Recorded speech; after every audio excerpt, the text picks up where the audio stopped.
चलिए ध्यान दीजिए अब। चलिए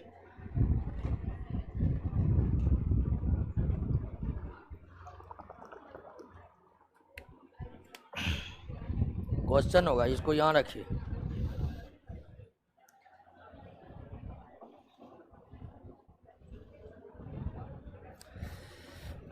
छः नंबर हो गया था ना, 6 नंबर है ना। अच्छा, पूरा खत्म हो गया था। देखे पूरा खत्म हुआ था कि नहीं।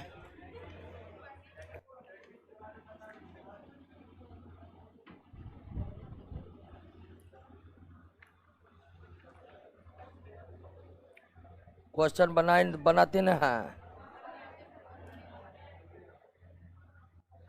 हाँ, आइए दोस्तों, कितना प्रश्न है? 160, 65। अच्छा, 5 तक याद हो गया है ना। फिर हम बोल रहे हैं कि याद नहीं करिएगा तो बहुत दिक्कत है, और भूला जाते तो छट जाइएगा, और क्या होगा। याद करना पड़ेगा और उसे बार बार रिवीजन करना पड़ेगा। भूला जाने का सवाल कहाँ है। ठीक है, कोई भी चीज़ ऐसा तो है नहीं कि खींच दिए और आप समझ नहीं पाए। दिक्कत इसलिए है कि याद करने के बाद भूला इसलिए जाते हैं कि घर पर मेहनत ठीक से होता नहीं है, और ये समस्या बहुत के साथ है। क्लास रोज करना है, घर पर बैठकर पढ़ना नहीं है। और हम बार बार कहते हैं कि घर पर ही पढ़ाई आपको अंतिम दौर तक ले जा सकता है, इसलिए घर पर बार बार रिवीजन करिए। और ज़रूरी है कि आज 6 नंबर समाप्त हो जाएगा तो 1 से 5 तक याद हो जानी चाहिए। अभी से ही मार्ग आपका क्लियर होते जाएगा कि आप दरोगा बनिएगा कि नहीं बनिएगा। जमा करते जाइएगा कि अंतिम में याद करेंगे। अंतिम में किसी को नहीं याद होता है। खुद हम क्वेश्चन का कलेक्शन किया, हमको नहीं याद होगा अंतिम में। तो इसीलिए सीरियसली याद करते जाना है, करते जाना है। एक बार आप कुछ नहीं कर सकते हैं। कोई एक सब्जेक्ट है तो ना, आपको बायोलॉजी तो नहीं देखना है, पोल्ट्री है, हिस्ट्री है, तो इसीलिए आप करते नहीं जाइएगा, सब कुछ को जमा करते जाइएगा। लास्ट में आप उस जमा के बोझ तले दब जाइएगा। तो जिनको जिनको भी 1 से 5 तक याद नहीं है, उसको हम फिर बोले सुधर जाइए, नहीं तो आपको कोई बचा नहीं पाएगा दोस्तों। आइए 6 नंबर के क्वेश्चन पर। आप लोग बनाए थे 6 नंबर? बना था। हाँ, लगभग 80 से 90% क्वेश्चन बन ही गया होगा, अगर आप सीरियस होकर क्लास किए होंगे तो। आइए देख लेते हैं। फिर भी अगर कुछ कंफ्यूजन रह गया है तो हमारा कोशिश रहेगा कि वो दूर हो जाए। पहला है स्वपोषी पोषण हेतु आवश्यक क्या है। स्वपोषी पोषण, और यहां पर स्वपोषी पोषण का मतलब होता है कि स्वपोषी पोषण किसके द्वारा संपन्न होता है? प्रकाश संश्लेषण के जरिए। ठीक है, स्वपोषी पोषण अधिकांशतः पौधे में होते हैं और वो प्रकाश संश्लेषण के जरिए संपन्न होते हैं। तो सवाल ये पूछ रहा है कि प्रकाश संश्लेषण हेतु क्या आवश्यक है? तो सब आवश्यक है, आवश्यक है ना। तो प्रकाश संश्लेषण के लिए क्लोरोफिल, जल, कार्बन डाइऑक्साइड, सूर्य का प्रकाश, ये चारों चीज का जरूरी है। आंसर डी होगा। पहला, स्वपोषण में जीव सरल अकार्बनिक अणुओं से जटिल कार्बनिक अणुओं का निर्माण करते हैं। बिल्कुल सही है। ठीक है, स्वपोषण में जीव सरल अकार्बनिक मतलब जल और कार्बन डाइऑक्साइड। और ध्यान रखिएगा कि कार्बन डाइऑक्साइड में कार्बन है, फिर भी इसे इनऑर्गेनिक के श्रेणी में ही रखा गया है। कार्बन डाइऑक्साइड और कार्बन मोनोऑक्साइड ये दो ऐसे कंपाउंड हैं जिसको रसायनविदों ने अकार्बनिक यौगिकों के श्रेणी में ही रखा है। जबकि कार्बन की उपस्थिति वाला कोई भी कंपाउंड ऑर्गेनिक होता है। लेकिन ये दोनों का ऑर्गेनिक के रूप में डिफाइन नहीं किया गया है, इनऑर्गेनिक के रूप में डिफाइन किया गया है, अकार्बनिक के रूप में डिफाइन किया गया। दोस्तों ये अपवाद है, आप कहिएगा। तो प्रकाश संश्लेषण यानी कि स्वपोषण जिसके द्वारा कंप्लीट हो रहा था, उस स्वपोषण अर्थात प्रकाश संश्लेषण में ये दोनों मिल करके क्या बनाया था? C6H12O6 ग्लूकोज बनाया था। तो ये बिल्कुल सही है कि स्वपोषण में जीव सरल यानी कि सिंपल इनऑर्गेनिक कंपाउंड से कॉम्प्लेक्स ऑर्गेनिक कंपाउंड का निर्माण करते, बिल्कुल सही है। परपोषण में जंतु द्वारा ग्रहण किए गए जटिल कार्बनिक यौगिक के पाचन के दौरान सरल कार्बनिक यौगिक में रूपांतरित हो जाते हैं, बिल्कुल सही। परपोषण के द्वारा, परपोषण जिनमें होते हैं वे पौधे के और जंतुओं के उत्पाद पर निर्भर रहते हैं, और उन्हें पौधे के उत्पाद पर जो निर्भर होते हैं, तो पौधे के उत्पाद में संचित क्या है? तो इसको वो प्राप्त किए हैं। यानी जो पौधा जटिल कार्बनिक अणुओं को निर्माण किए हैं, परपोषण वाले उसको ग्रहण करेंगे और पाचन के दौरान उसे सिंपल ऑर्गेनिक कंपाउंड में कन्वर्ट कर देंगे। तो यहां पर दोनों ही कथन हमारा क्या है? सही है। यानी कि स्वपोषी जिनमें होता है और जो प्रकाश संश्लेषण के द्वारा स्वपोषी करते हैं, वो इनऑर्गेनिक को ऑर्गेनिक में बनाते हैं। वो इनऑर्गेनिक को किस में कन्वर्ट करते हैं? ऑर्गेनिक में। प्रकाश संश्लेषण की प्रक्रिया में इनऑर्गेनिक ऑर्गेनिक, अकार्बनिक कार्बनिक में बनते हैं, यानी स्वपोषण में। और परपोषण में ऑर्गेनिक कंपाउंड लिया जाता है कॉम्प्लेक्स वाला, अब पचा के उसको सिंपल ऑर्गेनिक में कन्वर्ट किया जाता है। तो दोनों कथन सही है दोस्तों, सी होगा इसका आंसर। मृतजीवी परजीवी पोषण के जीव किस रूप में भोजन ग्रहण करते हैं? तरल के रूप में भोजन करते हैं, लिक्विड के रूप में, इसलिए इसे अवशोषक पोषण भी कहते हैं। निम्नलिखित में किसमें प्राणी संपोषण होता है? प्राणी संपोषण का मतलब होलोजोइक, और नहीं होता है, सॉरी नहीं होता। किसमें नहीं होता है? कवक में नहीं होता है। कवक में मृतजीवी पोषण होता है। किस प्रकार का? मृतजीवी पोषण।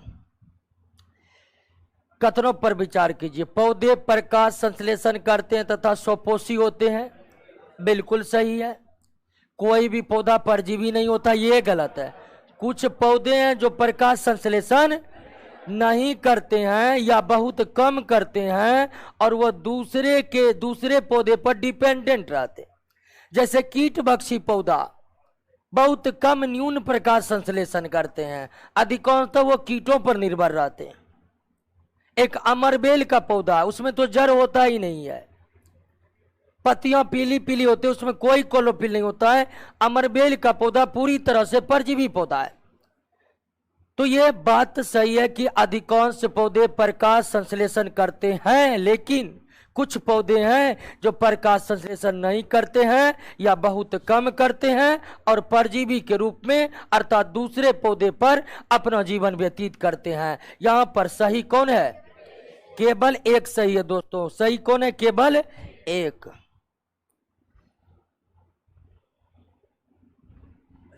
बफरिंग कर रहा है क्लास, रवि भारती कर रहा है, बफरिंग कर रहा है।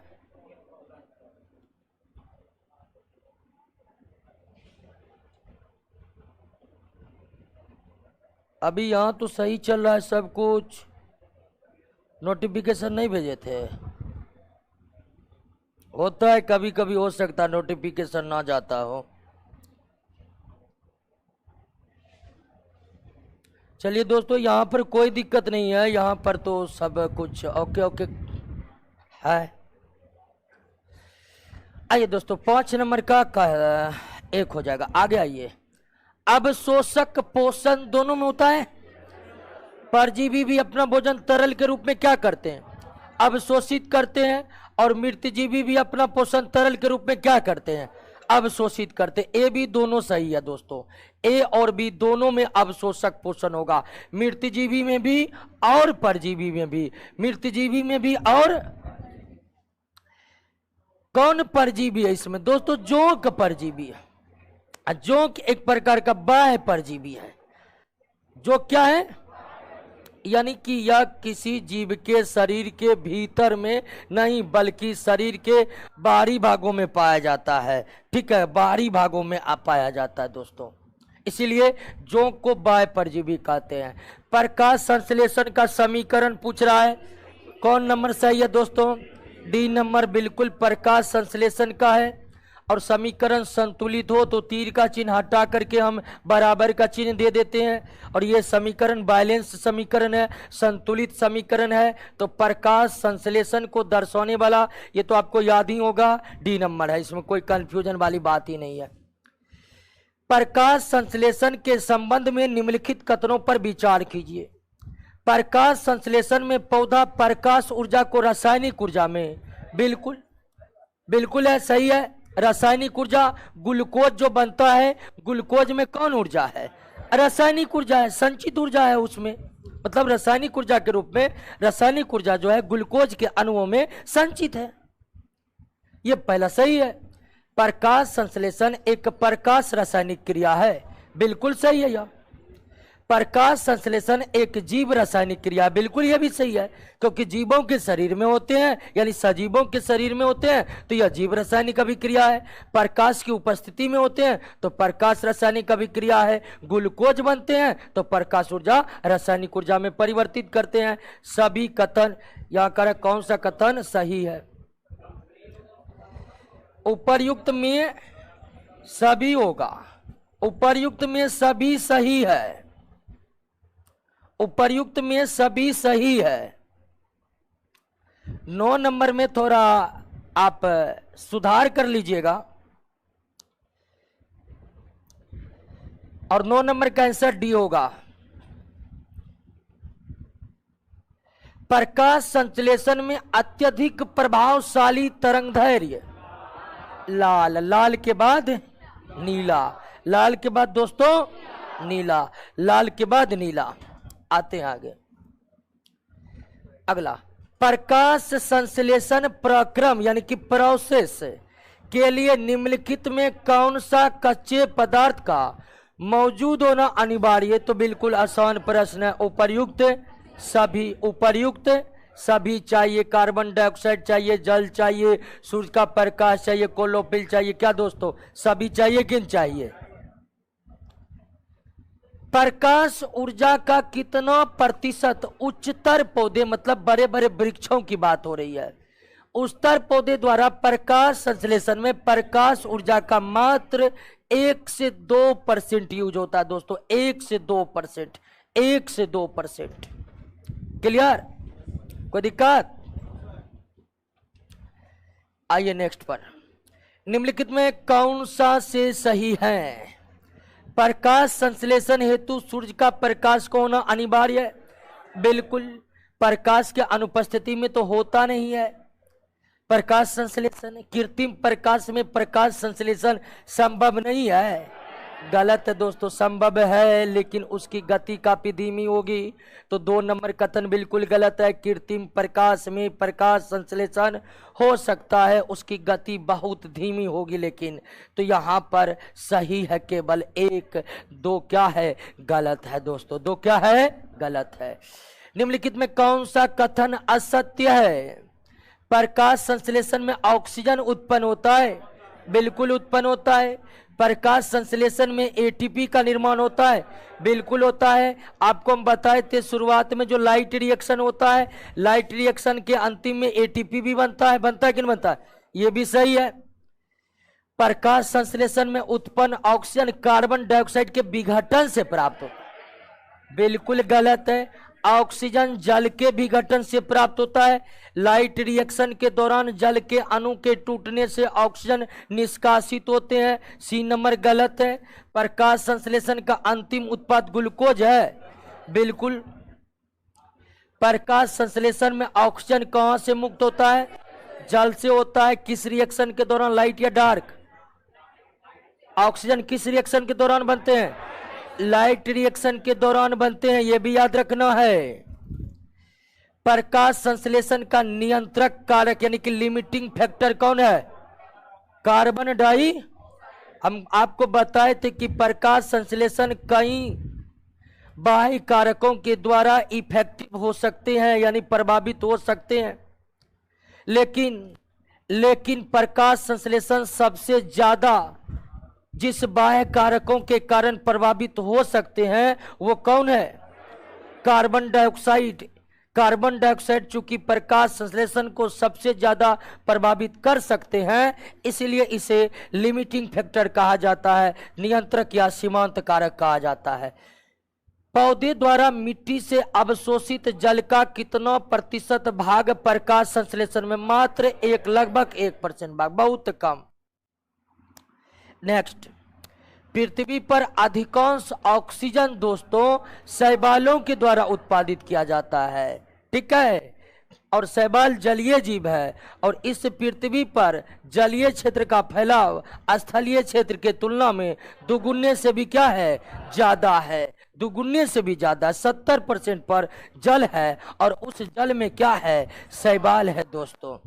तो सबसे पृथ्वी पर अधिकांश ऑक्सीजन शैवालों के द्वारा ही उत्पादित किए जाते हैं। प्रकाश संश्लेषण की प्रकाशीय प्रतिक्रिया यानी लाइट रिएक्शन कहाँ होता है? घराना में। लाइट रिएक्शन में क्लोरोफिल चाहिए और क्लोरोफिल घराना में ही रहते हैं दोस्तों। प्रकाश संश्लेषण की अप्रकाश यानी डार्क रिएक्शन कहाँ होता है? एस्ट्रोमा में होता है। डार्क रिएक्शन कहाँ होता है? लाइट रिएक्शन घराना में और डार्क रिएक्शन एस्ट्रोमा में होता है। लाइट रिएक्शन घराना में और डार्क रिएक्शन एस्ट्रोमा में।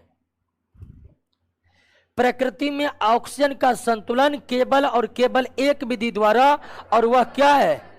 प्रकाश संश्लेषण के द्वारा। ऑक्सीजन की संतुलन बनाने में केवल प्रकाश संश्लेषण की भूमिका है। प्रकाश संश्लेषण की अंध प्रतिक्रिया यानी कि डार्क रिएक्शन। डार्क रिएक्शन कब होता है? डार्क रिएक्शन के लिए जरूरी है क्या? NADPH2। डार्क रिएक्शन के लिए क्या जरूरी है? NADPH2। तो ये रात में भी हो सकता है, दिन में भी हो सकता है। जब तक NADPH मौजूद है तब तक डार्क रिएक्शन हो सकता है। जब तक NADPH मौजूद है तब तक हो सकता है दोस्तों, रात और दिन दोनों, जब तक NADPH मौजूद हो। नेक्स्ट, प्रकाश संश्लेषण में O2 की उत्पत्ति किससे होती है? जल से होती है। रिपीट क्वेश्चन है, इससे पहले भी हुआ था ना, वहां ऑप्शन अलग अलग होगा। कवकों में किस प्रकार का एब्जॉर्बिटिव न्यूट्रिशन? कवकों में मृतजीवी पोषण होता है, और मृतजीवी एक प्रकार का कैसा पोषण है? अवशोषक पोषण है। मृतजीवी कैसा पोषण है? अवशोषक पोषण है। तो कवक में मृतजीवी, अमृतजीवी तो ऑप्शन में है नहीं, तो अवशोषक होगा। प्रकाश संश्लेषण के दौरान ग्लूकोज का निर्माण हरित लवक के किस भाग में? एस्ट्रोमा में, ठीक है। ग्लूकोज डार्क रिएक्शन के अंतिम में बना था ना। ग्लूकोज डार्क रिएक्शन के अंतिम में बना था, और डार्क रिएक्शन कहाँ संपन्न हुआ था? तो ग्लूकोज कहाँ बनेगा? एस्ट्रोमा में बनेगा। ग्लूकोज कहाँ बनेगा दोस्तों? निम्नलिखित कथनों पर विचार कीजिए। क्लोरोफिल को प्रकाश संश्लेषण इकाई कहा जाता है, बिल्कुल, और हरित लवक को अंगक कहा जाता है, तो बिल्कुल। प्रकाश संश्लेषण की इकाई पूछे तो क्लोरोफिल, अब प्रकाश संश्लेषी अंगक पूछे तो क्लोरोप्लास्ट, ठीक है। तो ध्यान रखना है, प्रकाश संश्लेषण की इकाई किसे कहते हैं? अब प्रकाश संश्लेषी अंगक कौन कहलाएगा? क्लोरोप्लास्ट कहेगा। क्लोरोप्लास्ट के भीतर में क्लोरोफिल पाए जाते हैं। प्रकाश संश्लेषण के द्वारा हरे पौधे ग्लूकोज पैदा करते हैं। अब ग्लूकोज क्या है दोस्तों? अकार्बनिक पदार्थ, कार्बनिक पदार्थ है। ग्लूकोज बनाते हैं, ग्लूकोज कार्बनिक पदार्थ है, और ग्लूकोज आपका कार्बनिक द्रव्य है, बिल्कुल कार्बनिक द्रव्य पदार्थ, ठीक है।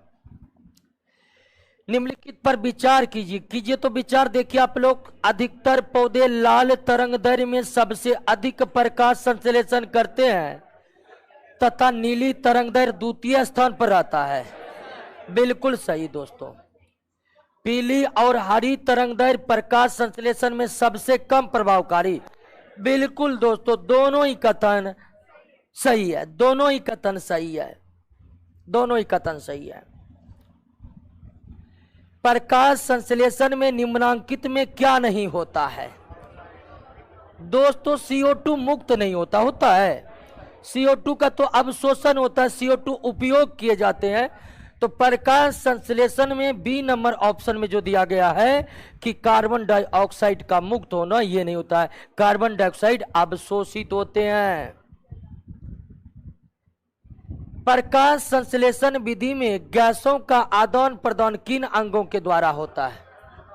गैसों का आदान प्रदान पत्तियों में स्थित रंध्र द्वारा होता है। मुख्य रूप से पत्तियों में स्थित रंध्र द्वारा ही होता है, लेकिन और सब जगह होता है। लेकिन फिलहाल यहाँ आपका आंसर सी होगा। अधिकांश गैसीय विनिमय यानी गैसों का आदान प्रदान पौधे के रंध्र के द्वारा होता है, ठीक है। लेकिन हल्का हल्का तनों में एक विशेष प्रकार का छिद्र पाया जाता है, उसको क्या कहते हैं? वात रंध्र कहते हैं, उसमें होता है, ठीक है। हल्का हल्का जड़ में दोस्तों, जड़ में पाए जाते हैं क्या? मूल रोम, इससे भी होता है, लेकिन मुख्य रूप से पत्तियों के रंध्र के द्वारा ही होता है। मुख्य रूप से पत्तियों के रंध्र के द्वारा होता है। हरे पादपों में क्लोरोफिल के बनने के लिए आप जानते होंगे, जिस तरह हीमोग्लोबिन के लिए लोहा अनिवार्य है, उसी तरह क्लोरोफिल के लिए मैग्नीशियम अनिवार्य है। आइए दोस्तों, कई दिनों तक घास पर पड़ा हुआ ईंट का टुकड़ा हटाने पर आच्छादित मतलब ढका हुआ, आच्छादित मतलब ढका हुआ, आच्छादित भाग की घास पीली प्रतीत होती है। बिल्कुल सही बात है। या कथन ए में जो बात कही जा रही है वो बिल्कुल सही है। कारक आर हरित वर्णक प्रदान करने वाले क्लोरोफिल का संश्लेषण सूर्य के प्रकाश की उपस्थिति में होता है, यह भी सही है। मैग्नीशियम के द्वारा क्लोरोफिल पौधे में तब बनेंगे जब सूर्य का प्रकाश उस पर पड़े। तो यहां पर कथन ए भी सही है, आर भी सही है, कारण आर दोनों सही है। आर एक ही सही व्याख्या है।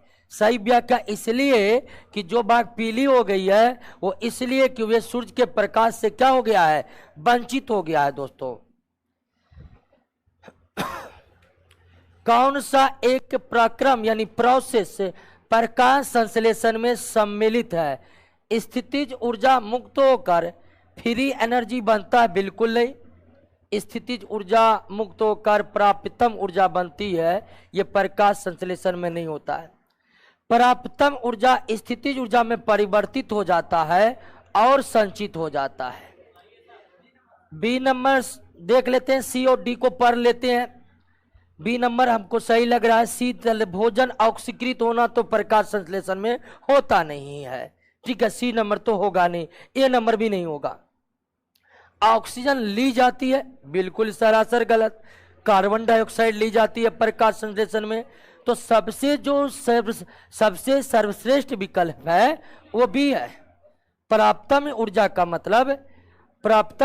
मतलब सूर्य के प्रकाश से है और उसको ग्लूकोज में परिवर्तित होकर ग्लूकोज में जो ऊर्जा संचित है उसी को यहाँ स्थितिज ऊर्जा के रूप में डिफाइन किया गया है। दोस्तों, तो इसका सबसे सटीक आंसर बी है कि प्रकाश संश्लेषण की प्रक्रिया में प्राप्तम ऊर्जा स्थितिज ऊर्जा में परिवर्तित हो जाती है और संचित हो जाती है ग्लूकोज के अणुओं में। भी होगा इसका आंसर। पादप की खाद्य फैक्ट्री किसे कहा जाता है? पत्ता को कहा जाता है, क्योंकि सबसे अधिक क्लोरोफिल हरे भाग पत्तों में ही रहते हैं। प्रकाश संश्लेषण द्वारा पौधे कार्बोहाइड्रेट का संश्लेषण करते हैं। ये कार्बोहाइड्रेट यानी ग्लूकोज C6H12O6 कार्बन, हाइड्रोजन और ऑक्सीजन तीनों से बना है कि नहीं बना है? 30 से 35 डिग्री तापमान पर प्रकाश संश्लेषण की दर सबसे अधिक होती है। बिल्कुल सही है। तापमान में परिवर्तन होने से प्रकाश संश्लेषण पर कोई प्रभाव नहीं पड़ता है, ये तो सरासर गलत है। दोस्तों, तापमान कम होगा प्रकाश संश्लेषण भी कम हो जाएगा, बढ़ेगा तो भी बढ़ जाएगा, और इससे ज्यादा बढ़ गया तो प्रकाश संश्लेषण रुक जाएगा। 2 नंबर बिल्कुल गलत है। सही है केवल आपका कौन? ए सही है, 2 नंबर गलत है। निम्नलिखित में कौन सा वर्णक प्रकाश संश्लेषण में सहायक है? कोलोफिल ए, कोलोफिल बी, जेंथोफिल, कैरोटीनॉइड, नोइडस, ये सब दोस्तों प्रकाश संश्लेषी वर्णक है। सबके द्वारा प्रकाश संश्लेषण हो सकता है, लेकिन मुख्य रूप से किसके द्वारा होता है? कोलोफिल ए, कोलोफिल बी। ये जो जेंथोफिल है, कैरोटीनॉइड है, ये सभी पौधे में नहीं पाए जाते हैं, ठीक है। सभी पौधों में मुख्य रूप से क्या पाया जाता है? हाँ, ठीक है ना। पौधे में जो कोलोफिल होते हैं ना, वो सभी कोलोफिल एक जैसे नहीं होते। उसको वैज्ञानिकों ने कोलोफिल ए, कोलोफिल बी, जेंथोफिल, कैरोटीनॉइड के रूप में वर्गीकृत किया गया है। तो सब कोलोफिल के ही प्रकार हैं, सबके द्वारा प्रकाश संश्लेषण होता है। लेकिन अधिकांश पौधों की बात करिएगा तो उसके घराना में कोलोफिल ए और कोलोफिल बी पाए जाते हैं, लेकिन इन सब के द्वारा प्रकाश संश्लेषण हो सकता है। दोस्तों, प्रकाश संश्लेषण के अप्रकाशिक अभिक्रिया यानी डार्क रिएक्शन का पूर्ण और विस्तृत अध्ययन सबसे पहले किसने किया था? मेल्विन केल्विन ने। इसीलिए डार्क रिएक्शन का नाम ही है केल्विन साइक्लिक, और इसके लिए इन्हें नोबेल पुरस्कार से भी सम्मानित किया गया। और प्रकाश संश्लेषण से जुड़े वैज्ञानिक में केवल मेल्विन केल्विन ही है जो नोबेल पुरस्कार लिए हैं। प्रकाश संश्लेषण प्रक्रम के दौरान सर्वप्रथम क्या होता है? तो सर्वप्रथम तो कोलोफिल सूर्य के प्रकाश को अवशोषित करके ऊर्जा पैदा करता है। यह काम सबसे पहले होता है लाइट रिएक्शन के दौरान। और दूसरा काम कि कोलोफिल सूर्य के प्रकाश को अवशोषित करके जो ऊर्जा पैदा किया है, उस ऊर्जा से जल के अणुओं को तोड़ा जाता है। यह दूसरा काम है। ये होगा दोस्तों, ये सबसे पहले होता है। कोलोफिल के इलेक्ट्रॉन का प्रकाश के फोटोन द्वारा उत्तेजन, ये कार्य सबसे पहले होता है। और दूसरा कार्य होता है, तीसरा कार्य एटीपी बनना, और चौथा कार्य में डार्क चालू हो जाता है। दोस्तों, प्रकाश संश्लेषण के दौरान किसका ऑक्सीकरण होता है? दोस्तों, तो जल का ऑक्सीकरण होता है, कार्बन डाइऑक्साइड का अवकरण होता है,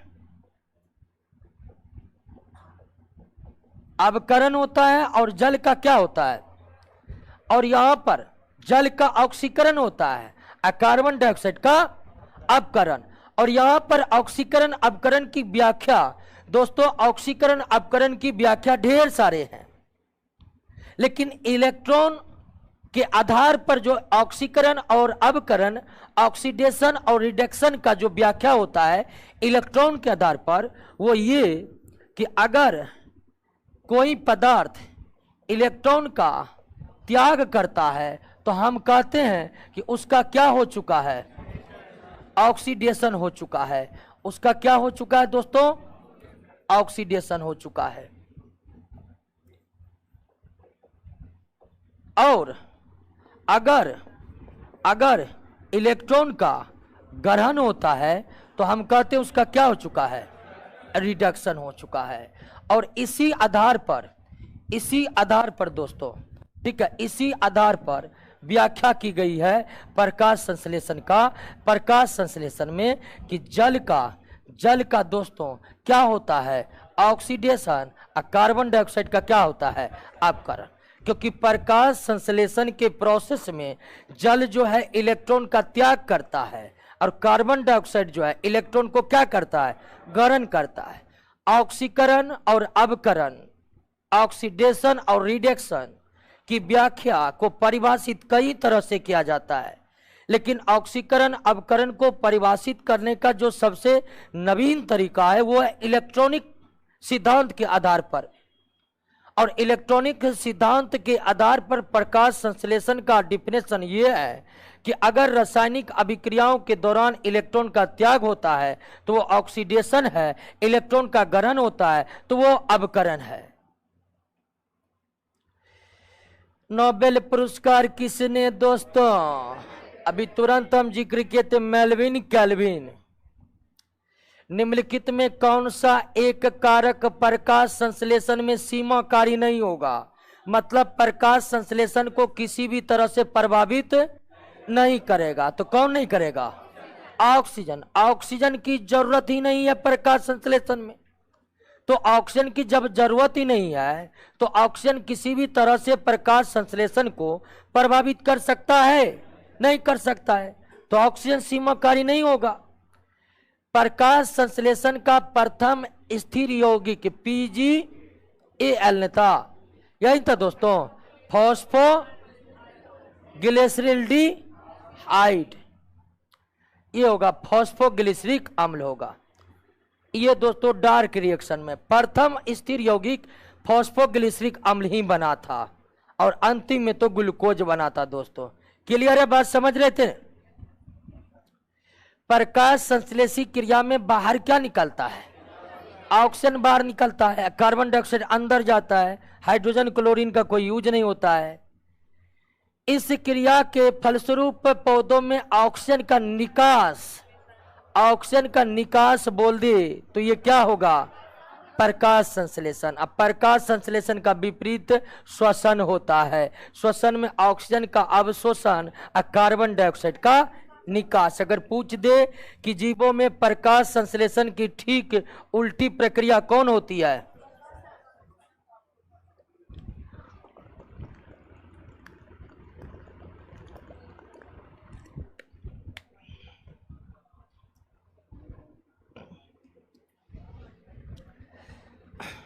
आइए आगे। प्रकाश संश्लेषण में पौधा किस गैस का अवचूषण करते, मतलब एब्जॉर्ब किस गैस का होता है? तो कार्बन डाइऑक्साइड का। प्रकाश संश्लेषण में पर्णहरित यानी क्लोरोफिल का क्या काम है? तो प्रकाश का अवशोषण करके ऊर्जा पैदा करना, ये क्लोरोफिल का काम है। क्लोरोफिल को हिंदी में पर्णहरित कहते हैं। प्रकाश संश्लेषण का अंतिम उत्पाद क्या है? कार्बोहाइड्रेट, जो ग्लूकोज के रूप में बनते हैं। कार्बोहाइड्रेट अंतिम उत्पाद है जो ग्लूकोज के रूप में बनते हैं। सर्वाधिक प्रकाश संश्लेषण नीला और लाल में और सबसे कम पीला और हरा में। पीला और हरा में सबसे कम और लाल और नीला में सबसे ज्यादा।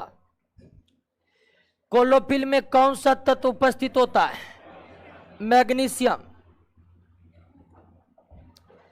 प्रकाश संश्लेषण की प्रक्रिया का प्रथम चरण तो है कि क्लोरोफिल के द्वारा सूर्य के प्रकाश का अवशोषण करना, यह फर्स्ट में होता है, यानी कि सूर्य के प्रकाश के द्वारा क्लोरोफिल का उत्तेजन। प्रकाश संश्लेषण की दर सबसे अधिक लाल रंग में, सबसे कम हरे रंग में। हरे रंग पौधे ग्रहण ही नहीं करते। श्वेत प्रकाश में जो भी हरे रंग होते हैं उसको पौधा परावर्तित कर देते हैं। हमें पौधे हरे दिखाई पड़ते हैं अधिकांश। तो कोई भी चीज दिखता किस रंग में? जिस रंग को वह परावर्तित करता है। तो श्वेत प्रकाश में जो हरे रंग है उसको तो पेड़ पौधा परावर्तित कर देते, ग्रहण ही नहीं करते। और जो चीज ग्रहण ही नहीं हो रहा धुआं, वो ऊर्जा कैसे पैदा करेगा दोस्तों? तो हरे रंग में सबसे कम होता है। प्रकाश संश्लेषण होता है केवल दिन में, ठीक है, केवल दिन में होगा, क्योंकि डार्क रिएक्शन रात में हो भी जाएगा, लेकिन पहले लाइट होगा तब ना डार्क होगा। लाइट के बिना तो डार्क संभव है नहीं। लाइट होगा केवल दिन में, तो प्रकाश संश्लेषण केवल दिन में संभव है। हालांकि प्रकाश संश्लेषण की कुछ अभिक्रियाएं रात में संपन्न हो सकती है, लेकिन वो तभी हो सकती है जब लाइट वाला संपन्न हो चुका हो। कथनों पर विचार कीजिए। सूर्य के प्रकाश के अभाव में यानी अंधेरे में प्रकाश संश्लेषण की प्रक्रिया नहीं हो सकती है, बिल्कुल नहीं हो सकती है।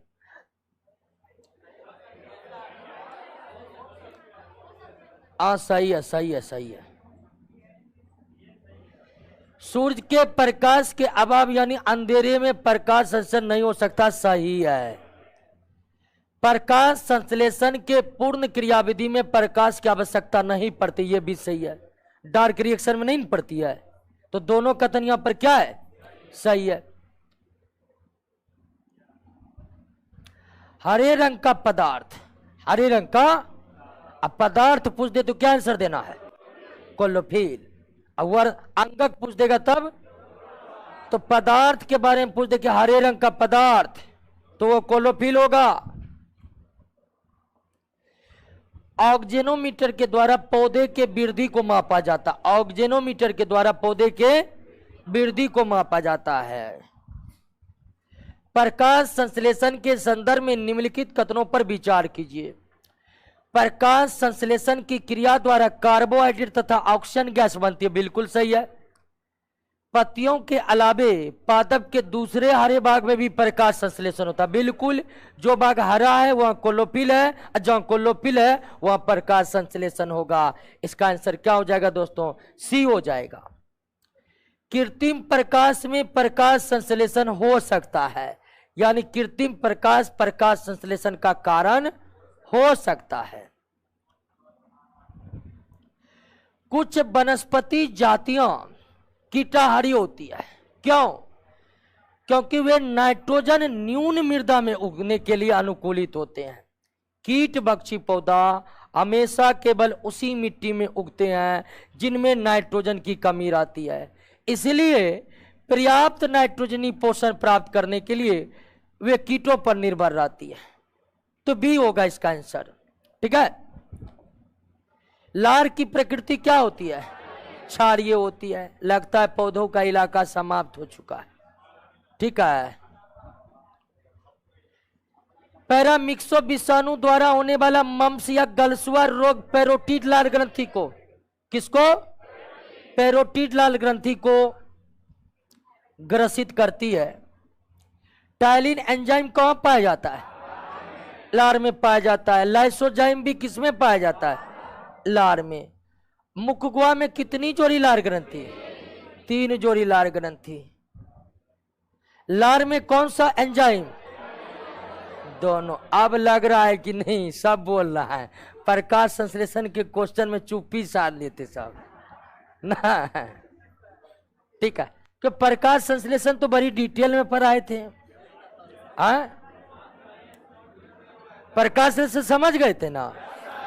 प्रकाश संश्लेषण की जो बात है दोस्तों, पूरा इतना विस्तृत है कि उसको पूरा समझने के लिए मतलब जो भी नीट का तैयारी करता है, मेडिकल का तैयारी करता है, कम से कम वो 10-15 क्लास में प्रकाश संश्लेषण पढ़ता है। हम लोग +2 में पढ़ रहे थे तो 15 क्लास लगा था फोटोसिंथेसिस पढ़ने में और उसको समझने में, ठीक है। फिर भी हम आपको शॉर्ट में 1 क्लास में समझाए हैं, ठीक है।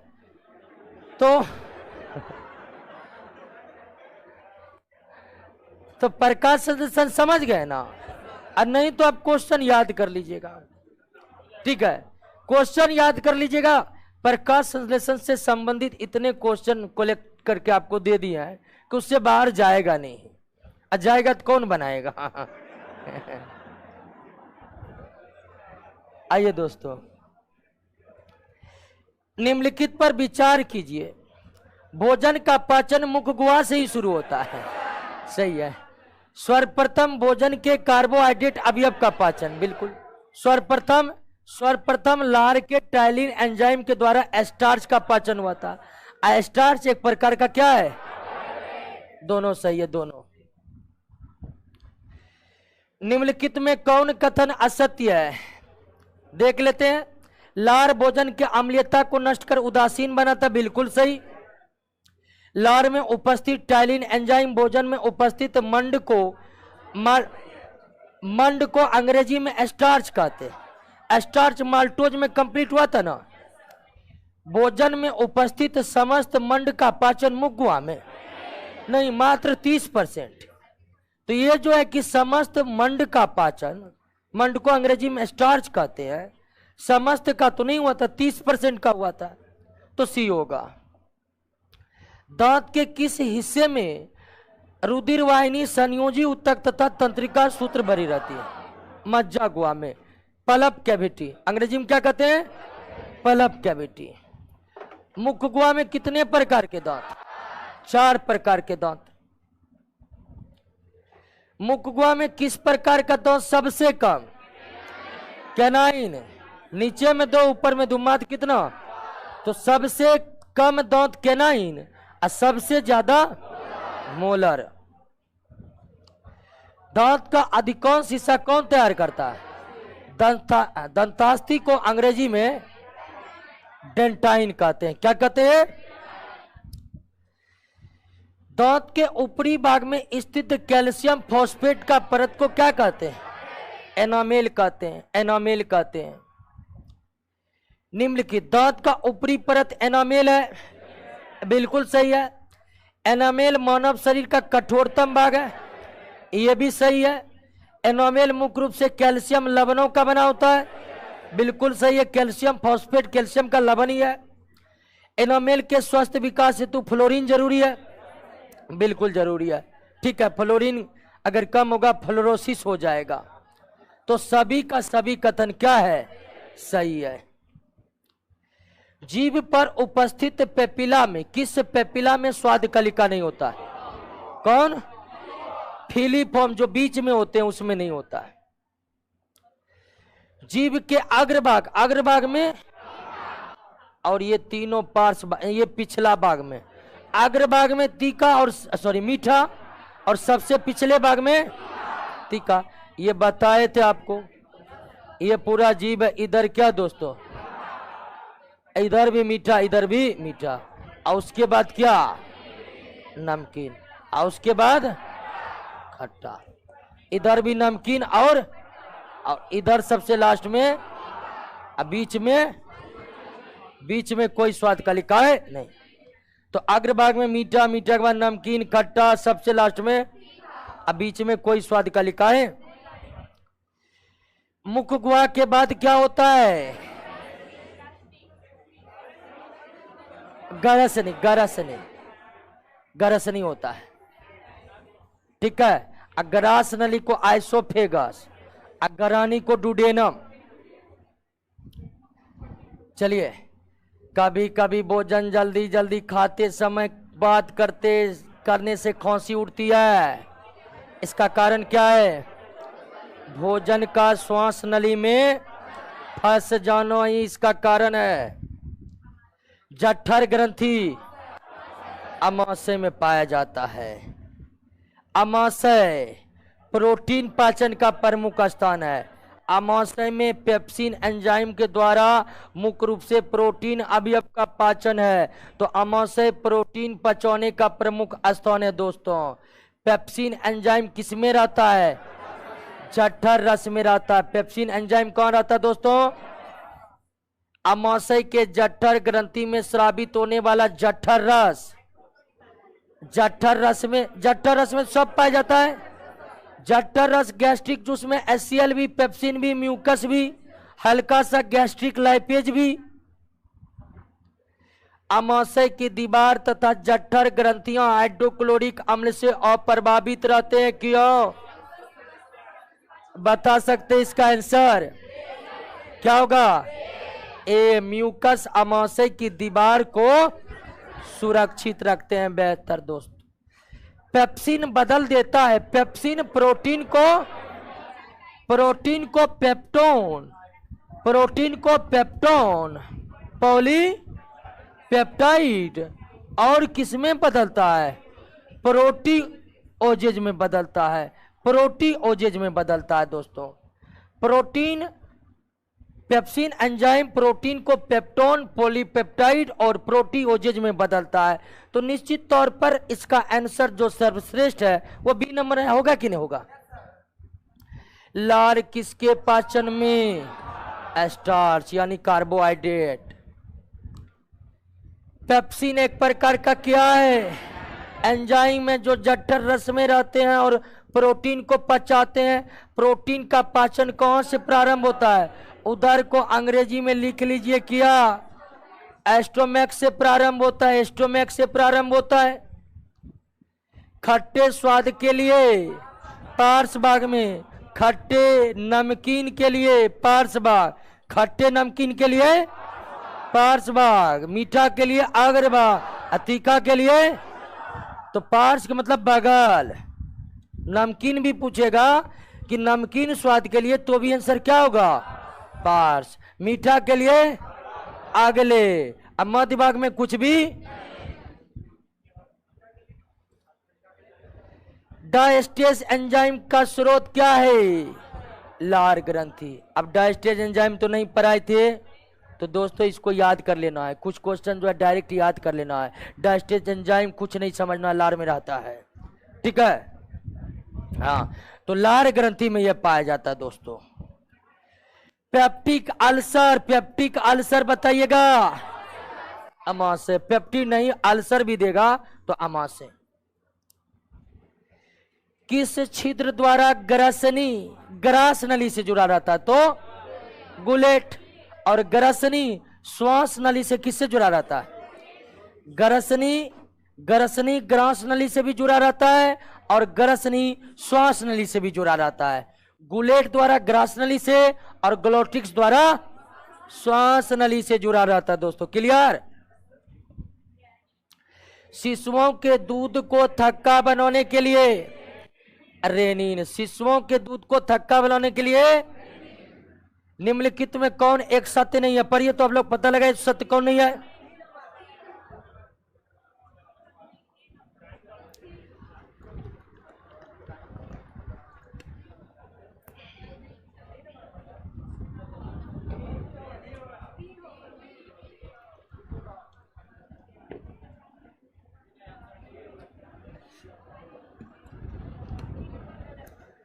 और एक जरूरी सूचना है कि कल क्लास है 10 बजे से, ठीक है।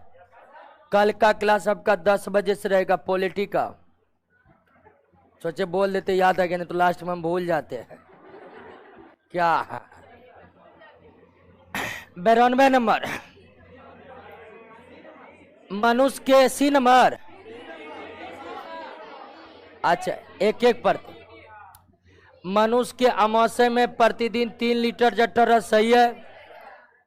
अमाशय प्रोटीन पाचक का प्रमुख स्थान है, सही है। अमाशय में प्रोटीन के अतिरिक्त वसा का भी पाचन होता है, हल्का सा तो होता है गैस्ट्रिक लाइपेज के द्वारा। तो ए बी सी तो सही, अब गलत कौन होगा? अमाशय में पाचन के बाद भोजन के स्वरूप गाढ़े लई के तरह, जिसे चाइल कहते, नहीं क्या कहते हैं? काइम कहते हैं। चाइल तो छोटी आंत में पाचन के बाद बनेगा दोस्तों, चाइल तो छोटी आंत में पाचन के बाद बनेगा, तो काइम होगा। अमाशय खुलता है गरानी यानी ड्यूडेनम। ड्यूडेनम छोटी आंत का भाग है, तो छोटी आंत में खुलता है। अमाशय में कौन सा एंजाइम पाया जाता है? पेप्सिन। अमाशय में पेप्सिन ना। तब जठर रस में मौजूद हाइड्रोक्लोरिक अम्ल भोजन के अम्लीय बनाता है, बिल्कुल। भोजन के साथ प्रवेश करने वाले जीवाणुओं को मार डालता है, बिल्कुल ये भी काम करता है। यह एंजाइम को भोजन प्रक्रिया करने के लिए उत्तेजित करता है, बिल्कुल। पेप्सिनोजन को पेप्सिन कौन बनाया था? HCl। एंजाइम तो पेप्सिनोजन निकला था, उसको पेप्सिन में कौन कन्वर्ट किया था? HCl। तो ये एंजाइम को भी उत्तेजित किया था। तो इनमें से सभी निम्नलिखित में कौन एक कथन जठर के बारे में सही नहीं है? अब पढ़िए तो सी नंबर, ये सही है, सही है। जठर में लाइपेज था, एमाइलेज था दोस्तों, नहीं था। तो जठर एक अस्थायी आशय के रूप में कार्य करता है, बिल्कुल। जठर तो पूरा अस्थायी रूप से भोजन को पचाता है नहीं, आंशिक रूप से अस्थायी रूप से ही पचाता है। पहला सही है। जठर खाद्य को अमाशय रस के साथ मिश्रित करता है, बिल्कुल सही है। जठर के खाली होने की दर खाद्य के प्रकार पर निर्भर करता है, बिल्कुल यह भी सही है। जिस दिन हम लोग कोई कॉम्प्लेक्स भोजन कर लेते हैं, जैसे मटन खा लिए, तो उसको पचाने के लिए ज्यादा गैस्ट्रिक जूस निकलता है, ठीक है ना। दाल चोखा खा लिए दोस्तों, कम निकलेगा, आधा तो पछले रहता है क्या। तो जठर कितना निकलेगा ये भोजन की प्रकृति पर भी निर्भर करता है, ठीक है ना। हाँ, कुत्ता में तो जठर और पावरफुल रहता है दोस्तों। कुत्ता का जो जठर रहता है वो हम लोगों से भी ज्यादा मजबूत है, इसलिए वे हड्डी को डायरेक्ट पचा लेते हैं। तो हड्डी कैसे पचता है? वही जठर रस के HCl के प्रभाव से पचता है।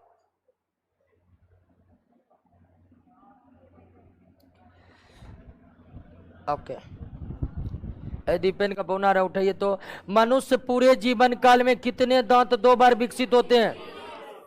20 दांत, हाँ 20 दांत 2 बार, 12 दांत 1 बार। 20 दांत 2 बार निकलते हैं, अब 12 दांत 1 बार। शरीर के लिए एंजाइम आवश्यक होते हैं क्योंकि ये जीव रासायनिक क्रियाओं के उत्प्रेरक हैं। उत्प्रेरक है, एंजाइम को जैविक उत्प्रेरक कहा जाता है। ये प्रोटीन के बने होते हैं। पेट में भोजन पचाने के लिए एंजाइम की खास आवश्यकता है। यहां पर क्या पूछ रहा है? खास, तो खास अवस्था एंजाइम होगा दोस्तों। दुग्ध प्रोटीन कौन है? रेनिन। मनुष्य की पाचन नली 32 फीट, फीट में न पूछ रहा है, मीटर में 8 से 10 मीटर। कौन अमाशय या जठर ग्रंथि का भाग नहीं है? अब पित्त वाहिनी पित्ताशय ना बात होगा, भाग होगा। अब देखिए जठर में 3 प्रकार के कोशिकाएं मौजूद था, लेकिन पित्त वाहिनी मौजूद था। निम्नलिखित में कौन एक जठर रस में मौजूद नहीं रहता? पित्त। जठर रस में पित्त मौजूद रहता है दोस्तों? नहीं रहता है। कौन सी रचना मुख गुहा से भोजन को श्वास नली में जाने से रोकता है? एपिग्लॉटिक से ही नहीं रोक रहा था। मानव के अमाशय में अम्ल X उत्पन्न होता है, और X कौन होगा? क्योंकि अमाशय में हाइड्रोक्लोरिक एसिड उत्पन्न होता है, तो X हाइड्रोक्लोरिक है। अमाशय के भीतरी दीवारों पर बताए थे कौन? स्तंभाकार, स्तंभाकार कोलुमनर इपिथेलियम। कौन इपिथेलियम? दांतों को अच्छी प्रकार से सफाई नहीं करने पर दांतों में बनने वाला एक अस्थायी पलट दंत प्लाक कहलाता है। क्या कहलाता है? दंत प्लाक। तो पारिभाषिक शब्द आप याद रखिए। अमाशय की दीवार में होने वाले घाव या अल्सर किसके कारण? अम्लीय स्राव यानी ज्यादा HCl निकल जाने के कारण, या लगातार भूखे रहने के कारण, या अनियमित रूप से खाने के कारण। कोशिका के किस भाग में सजीवों के सारे गुण जीव द्रव में प्रोटो? कोशिका का प्रश्न यहां पे आ गया है। आ गया। निम्नलिखित पर विचार कीजिए। मनुष्य में भोजन का पाचन मुख गुहा से ही शुरू होता है। बिल्कुल सही है दोस्तों। भोजन की पाचन की क्रिया छोटी आंत में पूर्ण होता है। सही है, मुख गुहा से शुरू होता है, छोटी आंत में कंप्लीट होता है। यकृत तथा अग्न्याशय की नली कहाँ खुलता है? छोटी आंत के किस भाग में? ये भी याद रखिएगा, छोटी आंत के ड्यूडेनम वाले भागों में खुलता है। छोटी आंत के ड्यूडेनम वाले भागों में खुलता है। जेजुनम किसका अंग है? छोटी आंत के 3 भाग है, ड्यूडेनम, जेजुनम, इलियम। निम्नलिखित में कौन मनुष्य के छोटी आंत का भाग नहीं है? कोलन। कोलन किसका भाग है? बड़ी आंत का भाग है, ये छोटी आंत का भाग नहीं है। मानव शरीर की सबसे बड़ी ग्रंथि लीवर, और दूसरी सबसे बड़ी ग्रंथि, और ये बायस्रावी ग्रंथि है। क्या है? बायस्रावी, हालांकि अग्न्याशय मिश्रित ग्रंथि है। निम्नलिखित पर विचार कीजिए। यकृत की कोशिकाएं पित्तरस का स्राव होता है। बिल्कुल सही है। अब पित्तरस का संचय पित्ताशय में होता है। बिल्कुल, दोनों का कथन क्या है दोस्तों? सही है। छोटी आंत भोजन का पाचन किसके द्वारा होता है? छोटी आंत में भोजन का पाचन पित्तरस के भी द्वारा होता है, ड्यूडेनम वाले भागों में। आग्नेयाशी रस के भी द्वारा होता है, ड्यूडेनम वाले भागों में। सक्सस इंटेरिकस द्वारा भी होता है, इलियम वाले भागों में। इलियम में भोजन पचाता किसके द्वारा? सक्सस इंटेरिकस के द्वारा। और ड्यूडेनम में भोजन पचाता किसके द्वारा? तो इनमें से मनुष्य के आहार नाल के किस भाग की लंबाई सबसे अधिक? छोटी आंत की लंबाई सबसे अधिक होती है। मानव शरीर में पाचन अधिकांशतः किस भाग में? छोटी आंत में अधिकांश पाचन, पूर्ण पाचन सब कुछ छोटी आंत में। अधिकतम पोषक तत्व रक्त में कहां अवशोषित किए जाते हैं? अधिकतम की पूरा चीज अवशोषित तो यहीं से होता है। क्या? भोजन पचता है यहीं पर, तो अवशोषित यहीं पर होगा। निम्नलिखित में कौन कार्बोहाइड्रेट पाचक एंजाइम है? एमाइलेज। लाइपेज वसा को पचाने वाला है, ट्रिप्सिन प्रोटीन को पचाने वाला है, और न्यूक्लियस न्यूक्लिक एसिड को पचाने वाला है। वसा पाचक एंजाइम कौन है? लाइपेज। पित्त वसा को पचाता है, लेकिन पित्त एंजाइम, अब प्रश्न में हमें क्या पूछा है? एंजाइम, लेकिन पित्त एंजाइम नहीं है, लेकिन पित्त वसा के पचाने में ही सहायता करता है। पेप्सिन प्रोटीन पचाने वाला है, टाइलिन स्टार्च कार्बोहाइड्रेट को पचाने वाला है। कौन सा एक प्रोटीन पाचक एंजाइम नहीं है? लाइपेज। ये वसा पचाता है। Pepsin, trypsin, chymotrypsin, carboxy peptidase, ये सब प्रोटीन को पचाने वाला है। ग्लिसन से कैप्सूल यकृत में मौजूद रहता है। कहाँ मौजूद रहता है? अब इसको डायरेक्ट रट लेना है। एक रटुमल क्वेश्चन मिला था, डायस्टेज एंजाइम कहाँ पाया जाता है? लार में पाया जाता है डायस्टेज एंजाइम। इसको भी रट लीजिए कि ग्लिसन कैप्सूल लीवर में। ग्लिसन कैप्सूल कहाँ पाया जाता है? लोहा पाया जाता है सब में दोस्तों, लीवर में, मछली में, मांस में, पालक में, सब कुछ में लोहा पाया जाता है। ब्रूनर्स ग्रंथि दोस्तों छोटी आंत के ड्यूडेनम वाले भागों में पाए जाते हैं। ठीक है, ये भी रटुमल क्वेश्चन है, इसको भी रट लीजिएगा। ब्रूनर्स ग्रंथि कहाँ पाया जाता है? छोटी आंत के ड्यूडेनम वाले भागों में। छोटी आंत के ड्यूडेनम वाले भागों में पाया जाता है। छोटी आंत के ग्रानी में वसा का पायसीकरण कहाँ, किसके द्वारा? पीतरस के द्वारा। पायसीकरण किसके द्वारा? पीतरस का प्रमुख कार्य क्या है? भोजन की अम्लता को नष्ट कर उसे क्षारीय बनाना। बिल्कुल, वसा का पायसीकरण करना। ए भी दोनों होगा। वसा को वसा अम्ल और ग्लिसरॉल में लाइपेज परिवर्तित करता है, पीतरस नहीं करता है। तो ए और बी जो है दोनों पीतरस के कार्य है। पीतरस में उपस्थित बिलीवर्डिन तथा बिलिरुबिन किसके विकल्प? आपको बताए थे हम कि जब 120 दिन के बाद आरबीसी का डेथ हो जाता है तो मृत आरबीसी कोशिकाएं पहले लीवर में जाता है। लीवर उसके हीमोग्लोबिन को निकालकर पित्त कणों का निर्माण करता है, फिर पीतरस का निर्माण करता है। निम्नलिखित में किसकी प्रकृति क्षारीय नहीं है? आप जानते हैं कि जठर रस में HCl निकलता है और HCl अम्लीय प्रवृत्ति का है। कथनों पर विचार कीजिए। अग्न्यासी रस में क्या पाए जाते हैं? कार्बोक्सी पेप्टाइडेज और लाइपेज पाए जाते हैं। माल्टेज छोटी आंत के सक्सस इंटेरिकस में था, इन्वर्टेज भी सक्सस इंटेरिकस में था ना जी। छोटी माल्टेज और इन्वर्टेज, माल्टेज, इन्वर्टेज, इरेप्सिन, ये सब छोटी आंत से जो एंजाइम निकला था उसमें पाया जाता था। ये अग्न्याशय में था दोस्तों? नहीं था। तो 1 और 2। मानव शरीर में यकृत वसा के पाचन में महत्वपूर्ण भूमिका निभाता है। बिल्कुल सही है। यकृत पीतरस का निर्माण करता है और जो पीतरस वसा का पायसीकरण करता है तब जाकर वसा पचता है। तो पहला कथन तो बिल्कुल सही है। यकृत 2 महत्वपूर्ण वसा पाचक एंजाइम बनाता है।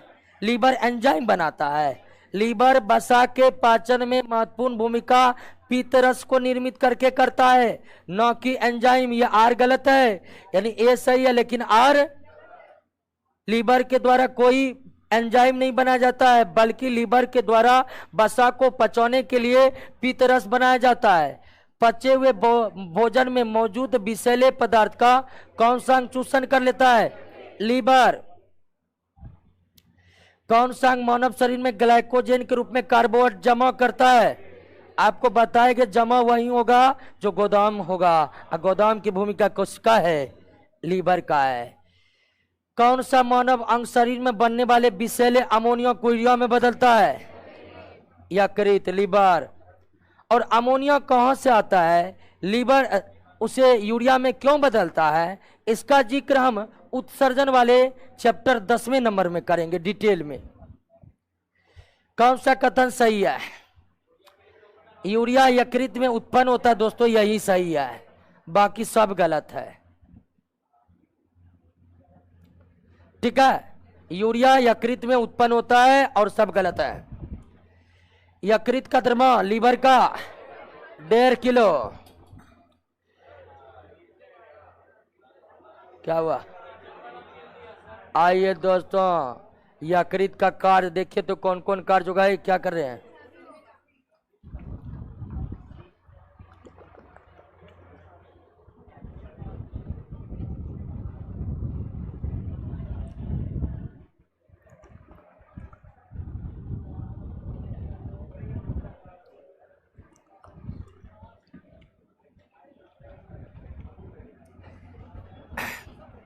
यकृत का कार्य कौन कौन है? सभी है, बिल्कुल सभी है, सभी। विचार कीजिए, मानव की दूसरी सबसे बड़ी ग्रंथि है, दूसरी सबसे बड़ी ग्रंथि है, तो पहले कथन से क्लियर हो जा रहा है कि बात किसके बारे में हो रहा है। फिर भी 2-3 को पढ़ लीजिए, क्या इसके बारे में ये सही है? इसका रस विशेष प्रकार की कोशिकाओं से स्रावित होता है, बिल्कुल। एसिनर कोशिका से स्रावित होता है, एसिनर कोशिका। इसके रस को पूर्ण पाचक रस कहते हैं, बिल्कुल सही। अग्न्याशय में भोजन के सभी अवयवों को पचाने वाला एंजाइम मौजूद रहता है, इसीलिए इसे पूर्ण पाचक रस कहते हैं। किसके स्राव को पूर्ण पाचक रस कहा जाता है? अभी तुरंत देखें, ये किसका स्राव है दोस्तों? अग्न्याशय का संपूर्ण भोजन का पाचन आहार नाल के छोटी आंत में संपूर्ण अवशोषित होता है। भोजन किस भाग में? छोटी आंत में। पचे हुए भोजन का अवशोषण छोटी आंत होगा, भोजन का पूर्ण पाचन छोटी आंत के इलियम वाले भाग में, छोटी आंत के इलियम वाले भाग में। आइए दोस्तों, ये सवाल को पढ़िए तो।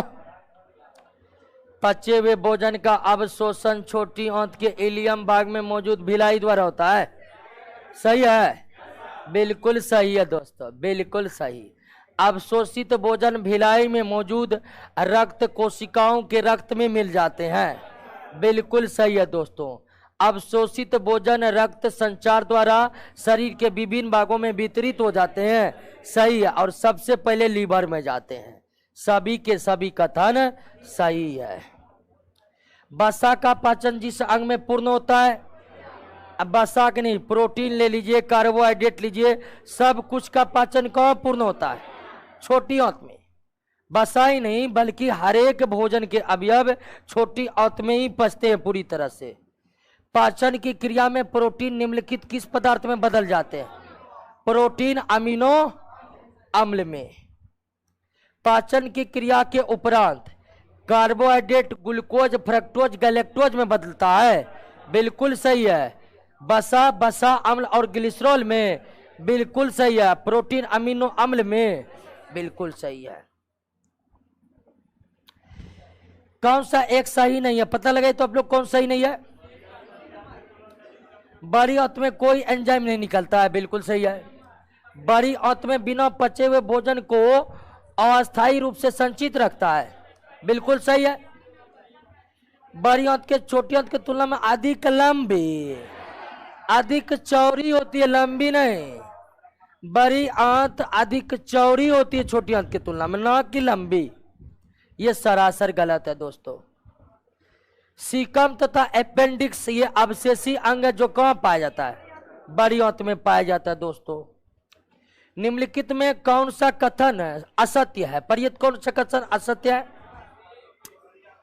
ए देखिए, सी नंबर पर ये सत्य है। बड़ी आंत को हम क्लास में डिस्कस नहीं कर पाए थे, पढ़े थे आप लोग बड़ी आंत को? कह रहा है कि बड़ी आंत के कोलेन में भोजन का अवशोषण होता है, भोजन का अवशोषण, भोजन का अवशोषण, पाचन सब छोटी आंत में। ये गलत है। अपच भोजन से जल का अवशोषण होता है किस भाग में? कोलेन वाले भाग में।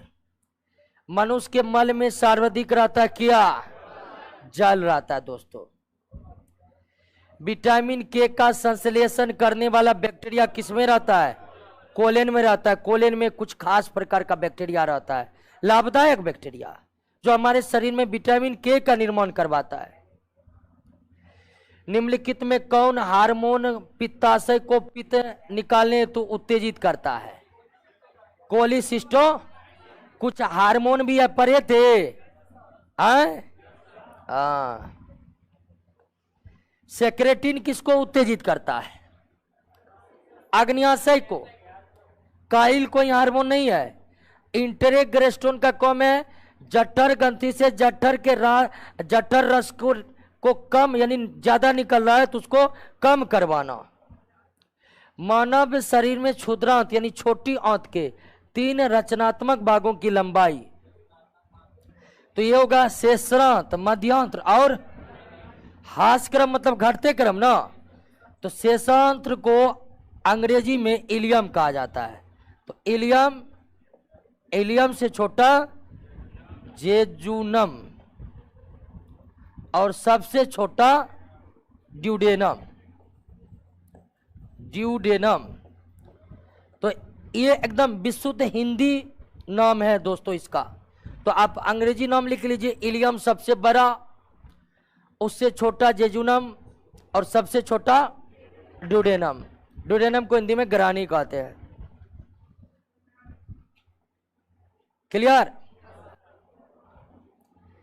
छोटी आंत में भोजन का पूर्ण पाचन के बाद वह क्या कहलाता है? चाइल कहलाता है। अब अमाशय में कायम, बढ़िया से 1-2 बार याद कर लीजिएगा, नहीं तो चाइल की जगह चाइम होते रहता है, चाइम की जगह कुछ और हो जाता है। रोटी चबाने पर मीठा क्यों लगता है? रोटी में क्या रहता है? स्टार्च। स्टार्च किस में बदलता है? माल्टोज में। तो आप जो रोटी खाते हैं उसमें स्टार्च रहता है। स्टार्च कैसा कार्बोहाइड्रेट है? स्वादहीन कार्बोहाइड्रेट है। स्टार्च कैसा कार्बोहाइड्रेट है? इसीलिए रोटी खाते तो कोई स्वाद आपको लगता? जैसे लार मिला, लार का टैलिन एंजाइम मिला, इस स्टार्च को पचाते पचाते क्या बना देता है? अब माल्टोज का स्वाद कैसा होता है? जैसे लार के टैलिन से माल्टोज बनता है, हमको रोटी क्या लगने लगता है? मीठा लगने लगता है। यानी इसका आंसर होगा कार्बोहाइड्रेट शक्कर में बदल जाता है। मतलब इसका अंग्रेजी मीनिंग होगा कि स्टार्च किस में बदल जाता है? माल्टोज में बदल जाता है। यदि किसी व्यक्ति का पित्ताशय निकाल देंगे क्या नहीं पचेगा? क्योंकि पित्ताशय में पित्त जमा होते हैं जो वसा का पायसीकरण करते हैं, उसके बाद जाकर वसा पचता है। माल्टोज, सुक्रोज, लैक्टोज एंजाइम पाए जाते हैं। माल्टेज, सुक्रेज, लैक्टेज होगा। माल्टेज, सुक्रेज, लैक्टेज ये पाए जाते किसमें? आंतरस में। थोड़ा गड़बड़ा गया है लिखा, माल्टेज होगा, सुक्रेज होगा, लैक्टेज होगा, सही कर लीजिएगा, नोट में दिया हुआ है। मनुष्य की पाचन क्रिया के संदर्भ में निम्नलिखित में कौन एक सही नहीं है? स्टेप्सिन एंजाइम पायसीकृत वसा का ग्लिसरीन तथा फैटी अम्ल में परिवर्तित करता है, बिल्कुल सही है। एमिलोप्सिन नामक एंजाइम स्टार्च तथा ग्लाइकोजन को घुलनशील शर्करा में बदल देता है, सही है। स्टेप्सिन तथा एमिलोप्सिन एंजाइम जठर रस में मौजूद रहते हैं। मनुष्य की पाचन क्रिया के संदर्भ में निम्नलिखित में कौन सही नहीं है? पायसीकृत वसा ग्लिसरॉल फैटी सही है। एमिलोप्सिन नामक स्टार्च और ग्लाइकोजन को घुलनशील, ये दोस्तों गलत है। सी नंबर क्या है? गलत है। क्लियर? आगे बढ़िए। निम्नलिखित में कौन यकृत का कार्य नहीं है? यकृत का कार्य नहीं है कौन?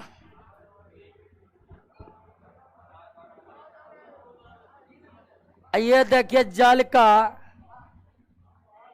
खाद्य और अजीर्ण आहार में से जल के अधिक का अवशोषण क्या ये लीवर करता है? लीवर जल के अवशोषण से जुड़ा। मानव के समान अमीबा में भी प्राणी संपोषण होता। अमीबा अपना भोजन किसके द्वारा ग्रहण करते हैं? कूटपात के द्वारा। अमीबा में भोजन का पाचन किस अंगक में होता है? भोजन रसदानी में होता है, फूड वैक्यूल्स में होता है। भोजन रसदानी न दे, रसदानी ही दे तो वो भी आंसर होगा दोस्तों। पैरामीशियम में भोजन ग्रहण होता है किसके द्वारा? सीलिया के द्वारा। प्रकाश संश्लेषण में जल के विखंडन के लिए क्या चाहिए? मैग्नीज की उपस्थिति अनिवार्य है। आइए दोस्तों, अंगों की कौन सी क्रियाएं सही रूप से मेल खाती है? पित्ताशय, पित्त का परिवार, सही है। लीवर इंसुलिन उत्पादन करता है। इंसुलिन हार्मोन है जो पेनक्रियाज में उत्पन्न होता है। ये गलत हो गया। ए, पित्ताशय पित्त संग्रहण, बिल्कुल। लीवर पित्त उत्पत्ति, सही। पाचक ग्रंथि इंसुलिन का उत्पादन नहीं करता है। हाँ हाँ, पेनक्रियाज तो पाचक ग्रंथि है। बी सही है, बी सही है, बिल्कुल बी सही है। क्लियर, खत्म हो गया। एक क्वेश्चन को आप घेर लीजिएगा, इसमें थोड़ा हमको कंफ्यूजन हो रहा है। ये 159 नंबर का, ठीक है, 159। इसको देखते हैं। बाप रे, किसका फोन आ रहा? माई लाइफ लिखा हुआ हो। अच्छा, मम्मी का है।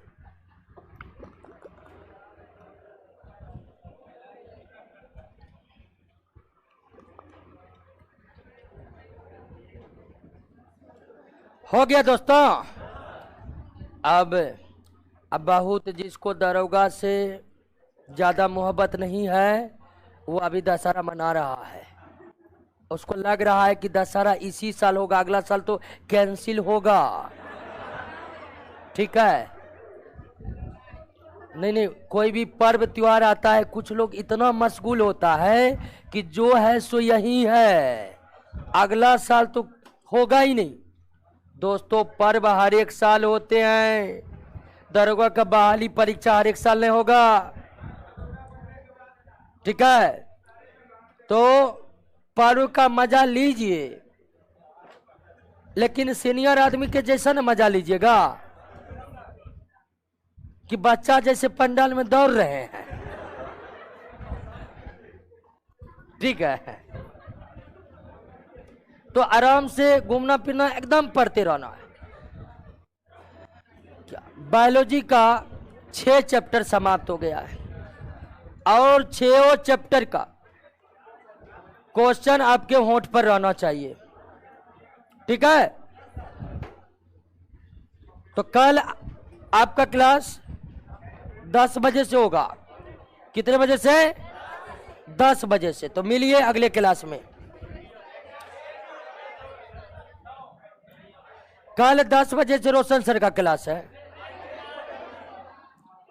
मिलिए, कल मिलिए। कुछ नहीं, मिलिए नहीं, कल मिलिए। बोल रहे हैं तो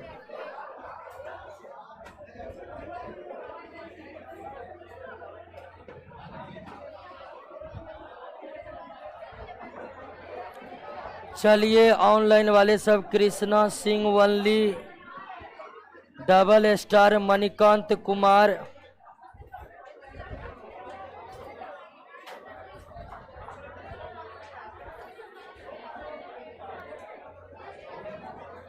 पॉलिटी टेस्ट होगा? कोई टेस्ट नहीं होगा, टेस्ट नहीं होगा।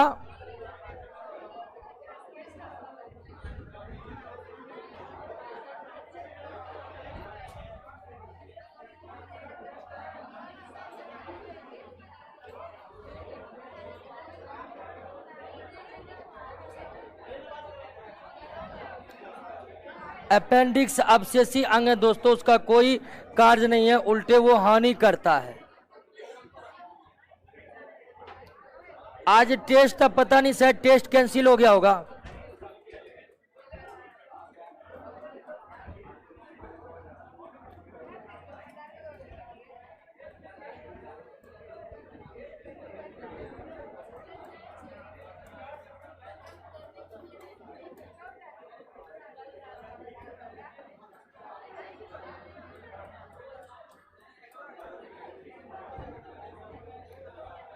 चलिए, अनुष्का यादव, अर्जुन कुमार, सोनू कुमार, राधा, रवि रंजन कुमार, अजीत कुमार। पैरामीशियम का क्या करते हैं सर?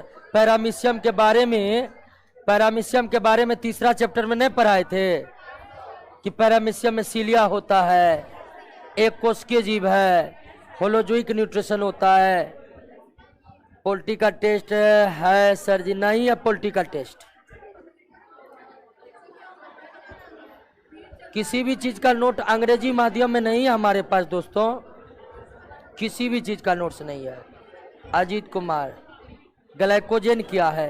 ग्लाइकोजन एक प्रकार का कार्बोहाइड्रेट है और स्टार्च और ग्लाइकोजन एक प्रकार का स्वादहीन कार्बोहाइड्रेट है, स्वादहीन कार्बोहाइड्रेट है।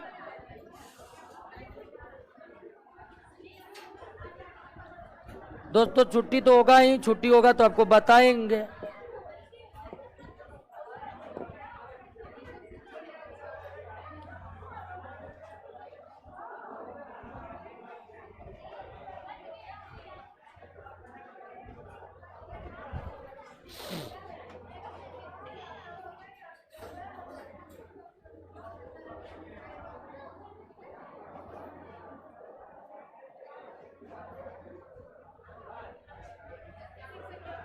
वहीं रुकी, वहीं रुकी, क्या दिक्कत है? बैठिए बैठिए, बता रहे।